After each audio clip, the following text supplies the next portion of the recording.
All right. So, hi. How's everybody? Good. Okay.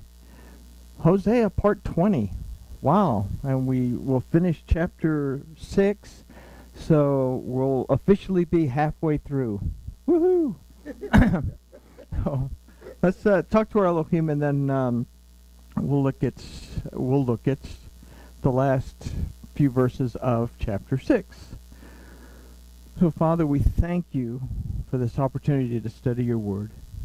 And we ask that you will open our eyes, open our ears, and open our hearts so that we can see, hear, and understand what your word and spirit tell us. And we thank you for everything. In the name of Yahushua, amen. All right, so we're going to be going into Hosea, and the last verse that we're going to look at in verse 11 is an interesting verse. And in order for us to kind of be able to grasp that verse a little better, we kind of have to understand what was going on in the first chapter in the first verse, which Cliff Notes version, that says that Hosea was a prophet in Israel during the times of these kings of Yehuda, who were Uzziah, Jotham, Ahaz, and Hizkiah or Hezekiah. And that's an important thing. He was a prophet during the period of these particular kings, which is interesting because in Israel there was King Jeroboam throughout most of this period, the son of Joash. But it's very interesting, or very important, that we understand who the kings in Judah were for us to be able to understand that last verse, verse 11. So, now that I've gotten that off my chest, I'm just going to read through them right quick, and then we'll take a look at the study. So, we start in chapter 6, verse 7, that says, "But like Adam they transgressed the covenant, there they acted treacherously against me. Gilad is a city of workers of wickedness tracked up with blood, and has bands of robbers lie in wait for a man. So the company of the Kohanim murder on the way to Shechem, for they have done wickedness. I have seen a horrible matter in the house of Israel. The adultery of Ephraim is also there, and Yisrael is defiled. Also," verse 11, "also a harvest is appointed for you, O Yehuda, when I turn back the captivity of my people." So, we're going to look at these 4 verses. So let's kind of recap, because it's been a little bit since our last study of Hosea. But in the last study of Hosea, we considered the purpose for which we exist, to be fruitful in our lives and to worship and be grateful to our Elohim. We considered that if we fail to do so, we approach the 10 Commandments in the reverse order. Our interests are first, and then Yahuwah our Elohim comes last. We considered 3 basic steps in making teshuvah, and we considered that to trespass in ignorance is not held against us, but to intentionally and knowingly do so makes us guilty. We considered that when we see the instruction written, that we're less likely to transgress it. Finally, in our study, we considered that Yahuwah our Elohim requires us to show compassion, kindness, goodness, and mercy to one another, and that we come to know him in a relationship with him more than he desires our nitpicking the Torah. Now, in this study, we're going to look at what a transgression is specifically, and we're going to consider what Yahuwah our Elohim desires to deliver us from the captivity that transgression causes. Whew, am I glad I got that out. One breath, too. All right. So we start with verse 7. "But they, like men, have transgressed the covenant. There have they dealt treacherously against me." So let's consider the phrase, "but they like men have transgressed the covenant." The phrase starts off with "vechema ke'adam," meaning like Adam.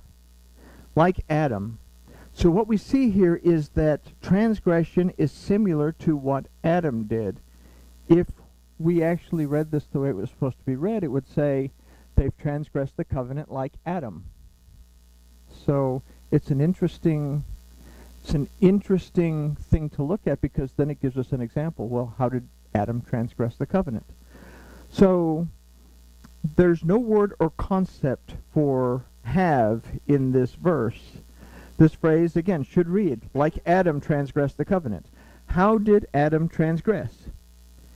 He knew what the initial covenant was. He did not obey it and apply it to his life, and then he attempted to cover it up through deception and manipulation. And that's a very important thing. The fig leaves in that. Your fig leaves on one end represent wealth, stability, and on the other end they represent covering something up, hiding. So they represent an arrogant pride that he didn't want to basically divulge any information. He didn't want to confess what he had done. He figured he could get away with it, so to speak. So, and that goes back to the comment that we made. I can fool everyone, and I can have everyone in the dark as to what I'm doing, and everybody thinks that I'm all that in 2 bags of potato chips. But Yahuwah, my Elohim, ultimately, he's the one that knows exactly what I'm up to, and he's actually the one that counts. So that's something to keep in mind. So how did Adam transgress? He knew the initial covenant, what it was. He didn't obey it and apply it to his life, and then he attempted to cover it up through deception and manipulation. We consider this idea in the phrase transgress the covenant. The word for transgressed in this particular case is averu, that also means to alienate and to make invalid. If we consider that Isha, the woman, is a representation of the spirit of the Adam, and we consider that she misrepresented the Torah and saw that there was some benefit to be had in her own opinion, in other words, eating from the tree of the knowledge of good and evil is when we lean on our own opinion as opposed to trusting in Yahuwah our Elohim, then we can consider that the Adam transgressed the covenant by invalidating the commandment of Yahuwah Elohim and seeking a false dogma. This act alienated him from the presence of Yahuwah. So, if we don't apply ourselves to looking at the Word, reading the Word, studying the Word, understanding what it says, then our approach to our Elohim is not going to be as strong as it should. Why did Isha transgress? Because there was no study there that she could tell the Satan, no, Yahuwah did say, and then go and tell him exactly what Yahuwah said, instead of, well, I think it said this, and I think it's in the book of Hesitations, or, it's in the book of Hezekiah, or, we have to know why we worship what we worship, and the only way to be able to do that is to actually go to the Word. You can't tell I've been driving all day, can you? So anyway, the word for covenant is barith, that aside from covenant means agreement and alliance. So to transgress is to invalidate the Torah or instruction of Yahuwah Elohim, to seek false dogma, and to fall out of agreement with the instruction of Yahuwah. So this concept brings us to the next phrase, there have they dealt treacherously against me. Ooh, sounds serious. The word for there is sham, and sham also means then. So using then instead of there gives us an idea of continuance. For example, first this happens, then that happens. So we can consider that after the instruction of Yahuwah is invalidated and we are alienated from him, then we deal treacherously against Yahuwah our Elohim. So the word for they dealt treacherously is bagedu, that also means to be deceitful, to lie, or to acknowledge a lie as being truth. This word means to be secretive, and it means to be unfaithful. So we can consider that to make and believe a lie that is contrary to the word of Yahuwah is to be unfaithful in our relationship with him. To remain in this state of being without teshuvah makes it sin. We say that transgression is only transgression. Once we make teshuvah, we're restored. But transgression that continues on, there's no teshuvah made, becomes sin. So we have to understand that Adam, even if we say eating from the tree of the knowledge of good and evil was a transgression, it became a sin when he failed to say, yes, I did it, and make teshuvah. Because we considered that had he done this, and a lot of rabbis agree, had he done this, he would have been forgiven. And then they would have figured out how to move forward. But he did not confess that he'd actually done it. In fact, he tried to cover it up. So the sin of Adam was caused by a lack of worship that would lend understanding to the word of Yahuwah, followed by a mistranslation of the instruction of Yahuwah Elohim, and then with a desire to make oneself greater than Elohim.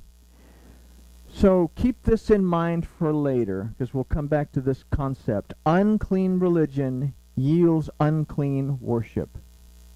I said religion, we could actually say an unclean system of belief yields unclean worship. So let's take a look at verse 8. Gilead, or Gilad, Gilead, is the city of them that work iniquity. It is covered with the footprints of blood. So the name Gilead comes from two roots. Gal, meaning a pile or a heap. Something that is heaped on top of each other, so it becomes a big old pile. And the word ad means a witness or a testimony. So the idea that we can get from this name Gilad is one witness or testimony piled on top of another, then another, until one does not know what is true from what is false. This is a city of them that work iniquity. And the word for city in this particular case is kiryat, that can also mean a collection of people or things. This word comes from the root kara, that means to meet or to encounter. The word for work is po'alei, that also means to make or to fabricate or to fashion something. The word for iniquity in this case is aven, that also means false, wicked, evil, vain, and unjust. So we can take these definitions and combine them together and consider the idea of a pile of testimonies from a collective or collection of people who make a falsehood, a lie, and that are wicked, vain, and unjust. So if we consider that, the go-to verse is Revelation 22:15 that says, "For outside of the dogs and the manipulators and the adulterers and the murderers and the idolaters, and whoever loves and makes a lie."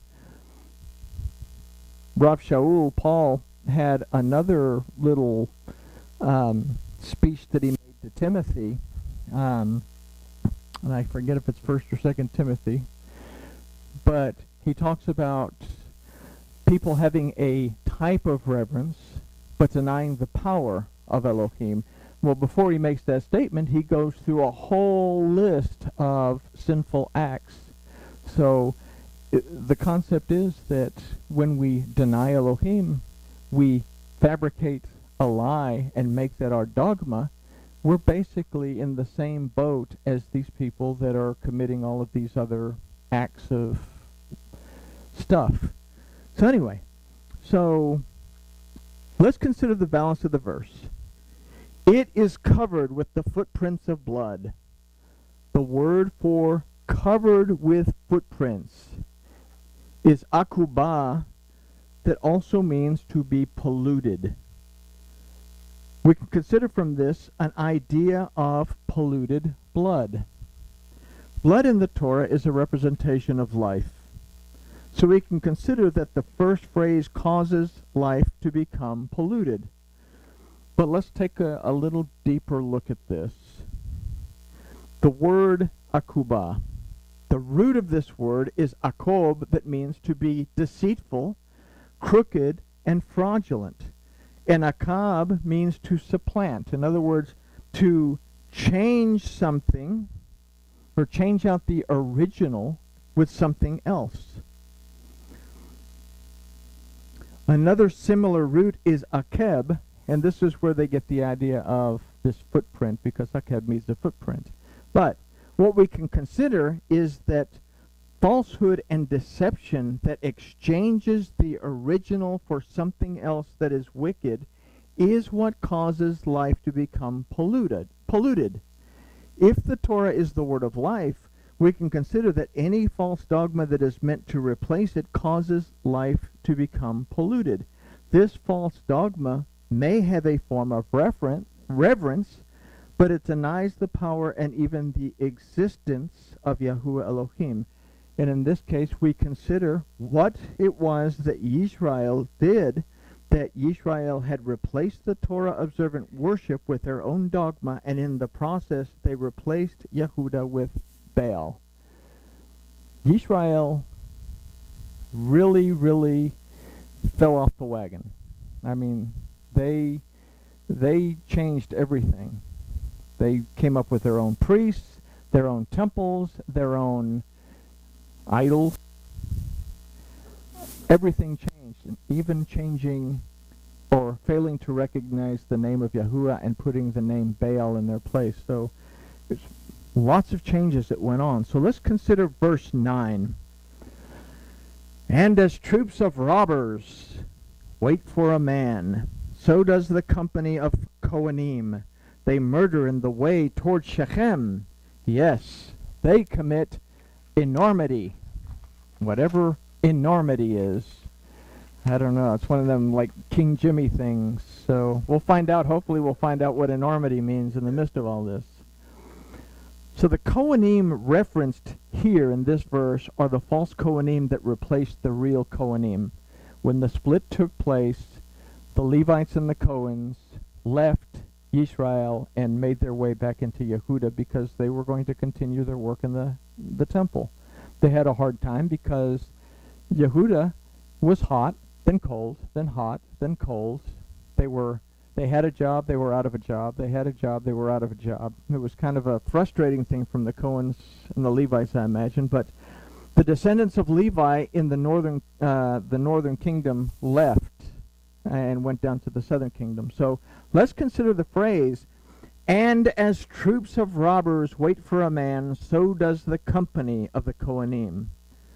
So topically we can consider that those who serve and teach false dogma rob the atom of their spiritual connection.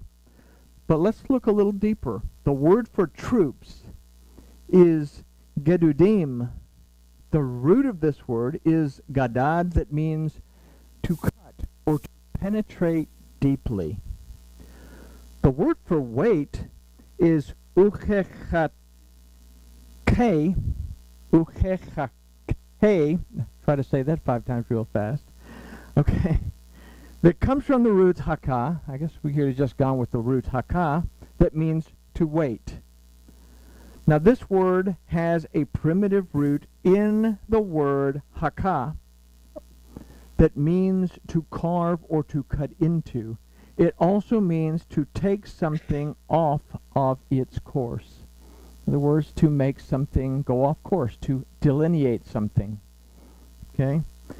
So we've considered Ish to represent the physical acts of worship, like study and prayer.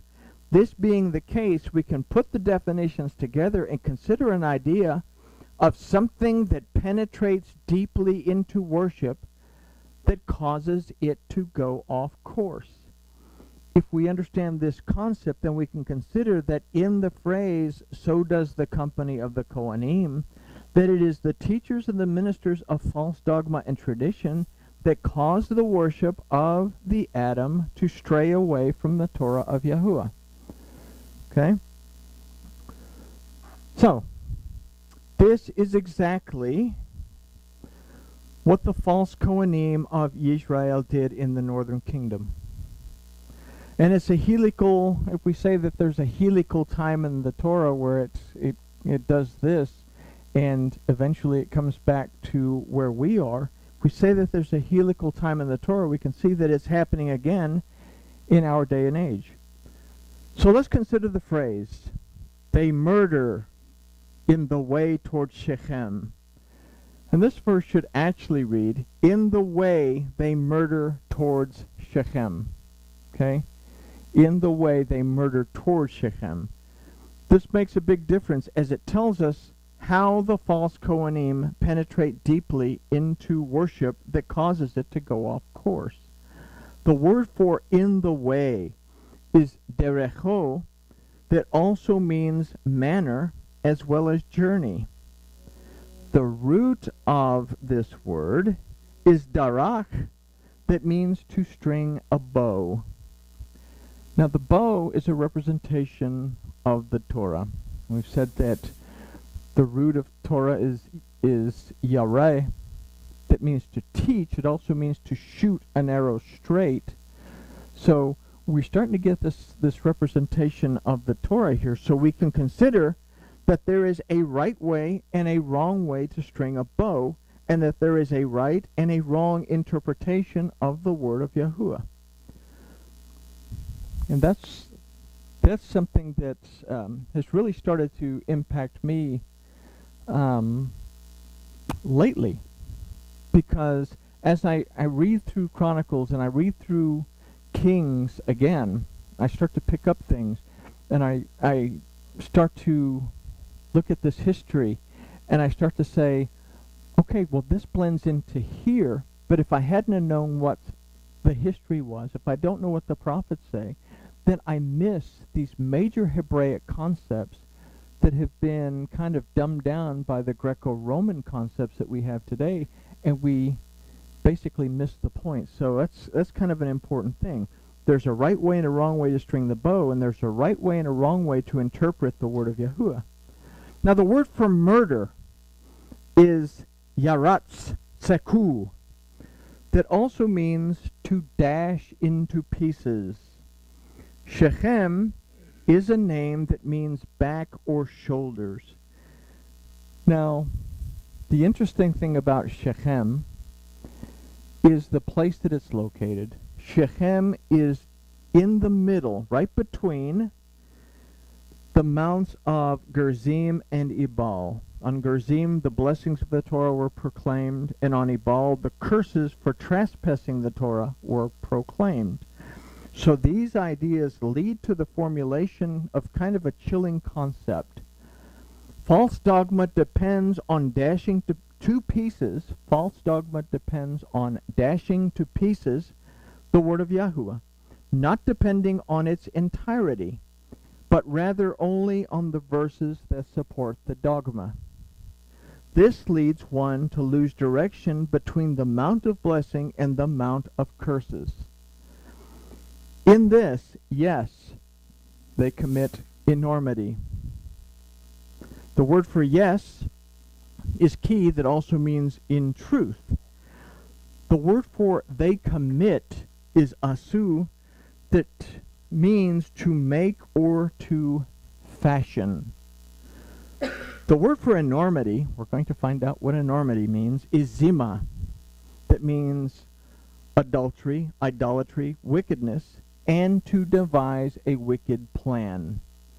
So if we add these ideas and definitions into the concept, the idea that we're formulating, it gives us an overall concept of teachers and ministers of false dogma and tradition that cause the worship of the Adam to stray away from the Torah of Yahuwah, dash the Torah into pieces, creating false dogma.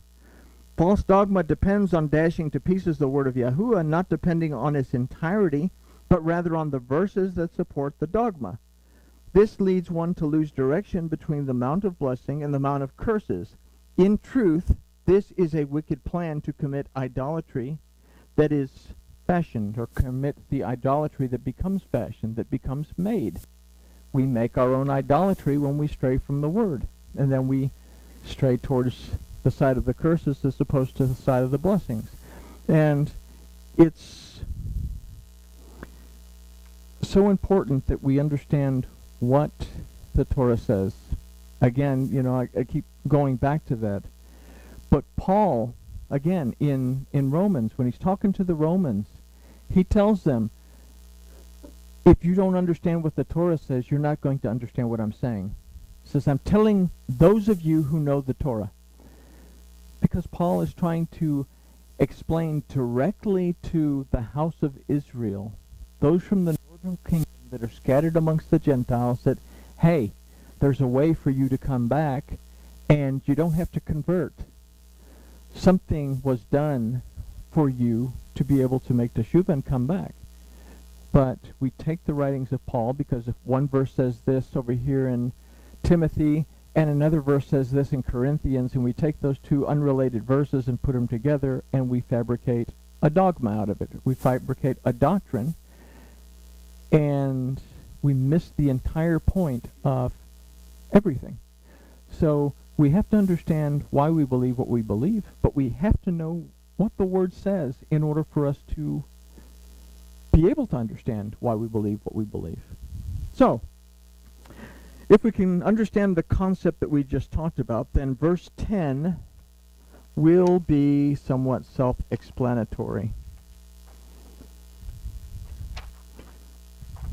Okay.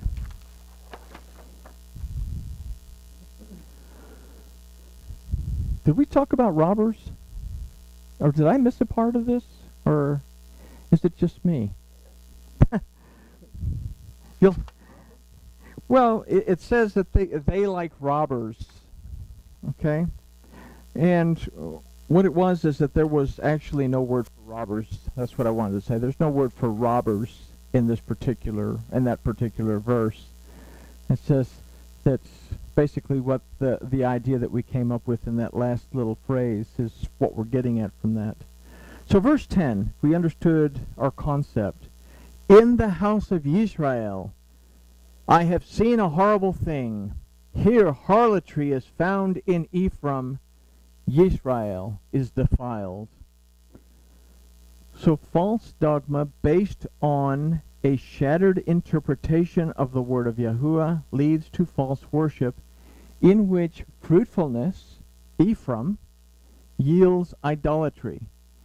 Our ability to allow Yahuwah, our Elohim, to prevail in our lives is defiled by our desire to struggle against the word of Yahuwah. And this is the two meanings of Yisrael, that Elohim either prevails or we're fighting against it. Our ability we talked about that. We mentioned that. So here we go. The word for defiled is tameh, that also means to be unclean religiously, an unclean system of belief, and ceremonially. How that unclean system of belief is acted on. And again, we talked about earlier on this idea of unclean religion yields unclean worship. This is false worship, and Yahuwah says, I have seen a horrible thing. That in the eyes of our Elohim, it's not something that's very pleasing. If he says it's horrible, then it's probably a lot less than a pleasing concept. But there's hope, maybe, because verse 11 says, also, O Yehuda, there is a harvest appointed for you, when I would turn the captivity of my people. So the verse is illustrating to us again Yehuda's responsibility in aiding Israel in their ability to make teshuvah. The captivity spoken of here is more specific to the enslavement that false worship has over Israel. Now, something incredible happens in the reign of Hezekiah, that is amongst the kings during the time of Hosea. So a small percentage of the people from the northern